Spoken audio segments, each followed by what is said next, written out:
3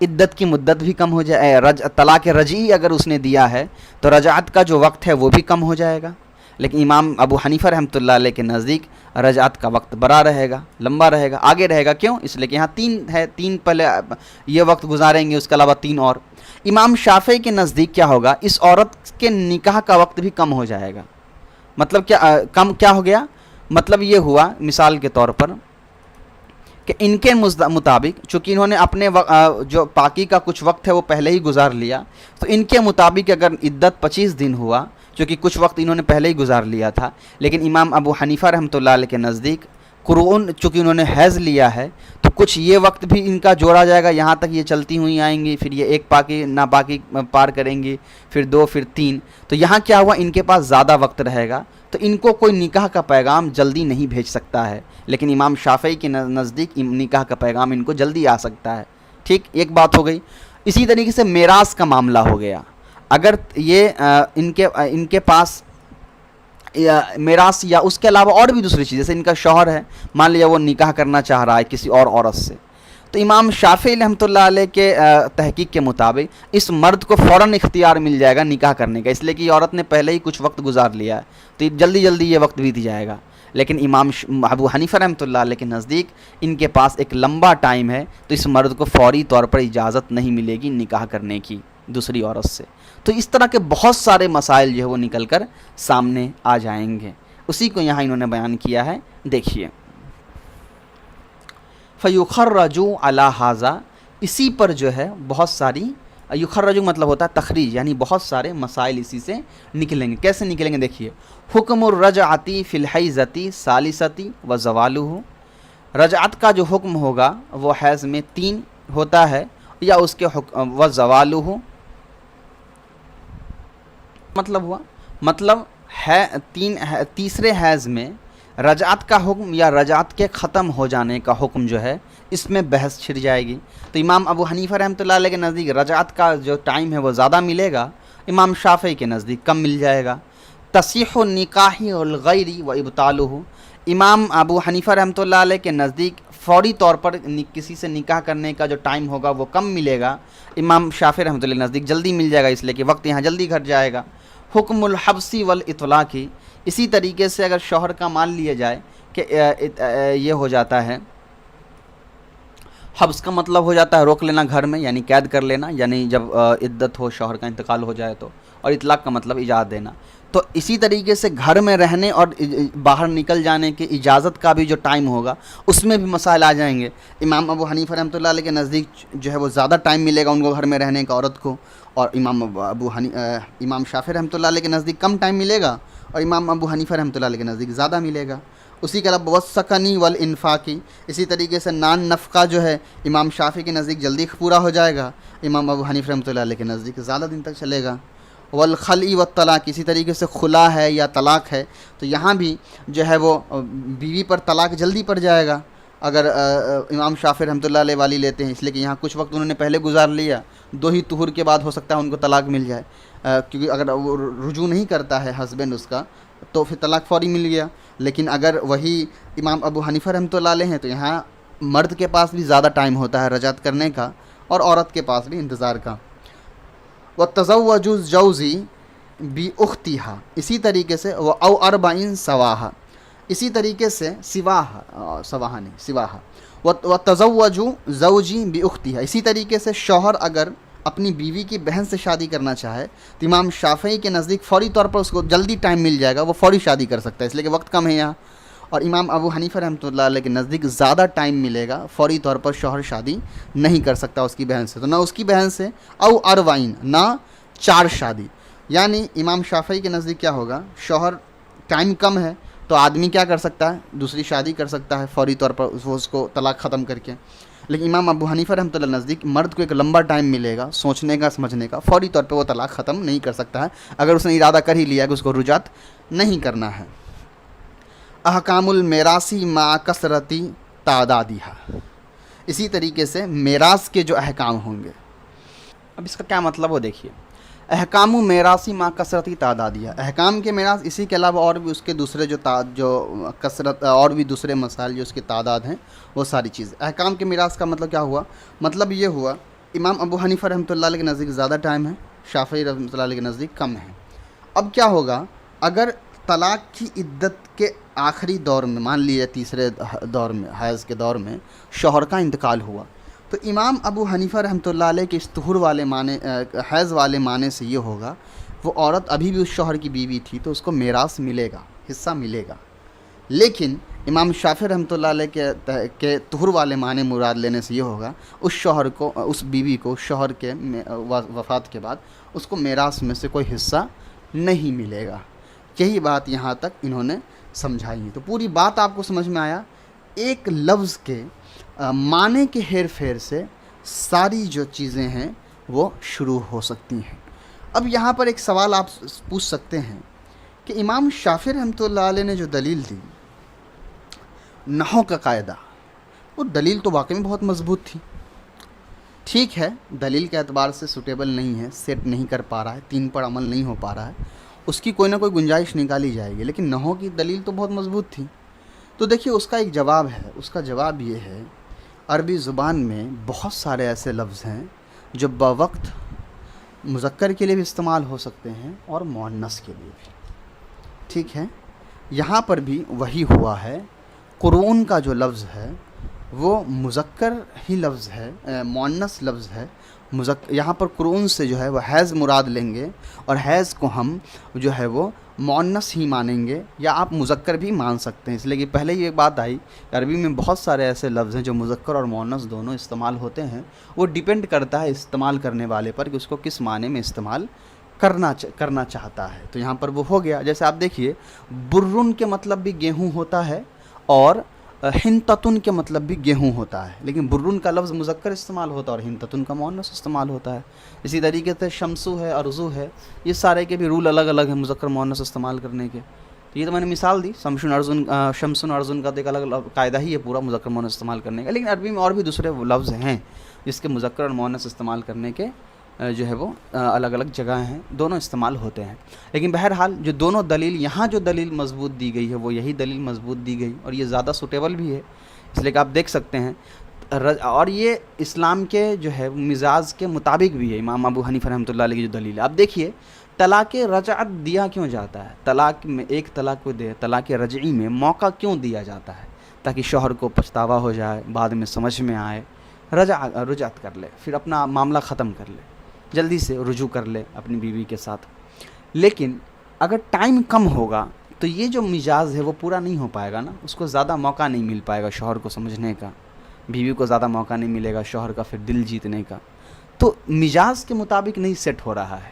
لیکن امام ابو حنیفہ رحمۃ اللہ علیہ نے جو طلاق رجعی ہے اس کے مزاج کو سمجھا کہ اگر یہ رجوع کا حکم دیا گیا ہے تو اس کا مقصد کیا ہے۔ اس کا مقصد ہے شوہر میاں بیوی دونوں کو ایک لمبا وقفہ دینا، تاکہ دونوں اپنی اپنی غلطی کو سمجھ کر اپنی بقیہ زندگی کو بہتر بنا سکے، اور آگے کا کیا فیصلہ ہے اس کو بہت آسانی سے سوچ سمجھ کر لے سکے۔ امام شافعی کے معاملے میں یہ ٹائم کم ہو جائے گا، اور امام ابو حنیفہ رحمۃ اللہ کے معاملے میں یہ ٹائم زیادہ ملے گا۔ تو زیادہ بیٹر یہی لگ رہا ہے، مزاج کے مطابق بھی ہے، مقصد کو بھی پورا کر رہا ہے، اور دلائل بھی مضبوط ہو رہا ہے کہ سلاست کا لفظ، ثلاثہ کے 3 کے لفظ پر طہور کے معنی میں عمل مکمل طور پر نہیں ہو پا رہا ہے۔ تو یہ تھی امام ابو حنیفہ رحمۃ اللہ علیہ کی دلیل۔ اب آپ سمجھ سکتے ہیں اس کتاب کی اہمیت اور ہمارے فقہا کا علم، ان کی سوچ، ان کی سمجھداری۔ تو یہ بہت ضروری ہے اپنے علماء کا احترام کرے، ان کے علم کی، ان کی تحقیقات پر غور کرے۔ ان کو کوئی شوق نہیں ہوتا ہے اپنی بڑائی حاصل کرنے کی، یہ ہر حالت میں اسلام کی جیت چاہتے تھے۔ ان کو اپنا فین فالوئنگ نہیں بڑھانا ہوتا ہے، ان کو اپنی مجلسیں نہیں سجانی ہوتی ہیں، اور ان کو یہ نہیں سننا ہوتا ہے کہ یہ بڑے اچھے عالم ہیں، سب کی بولتی بند کر دی ہے، اور یہ ساری چیزیں نہیں سننی ہوتی۔ السلام علیکم ورحمۃ اللہ۔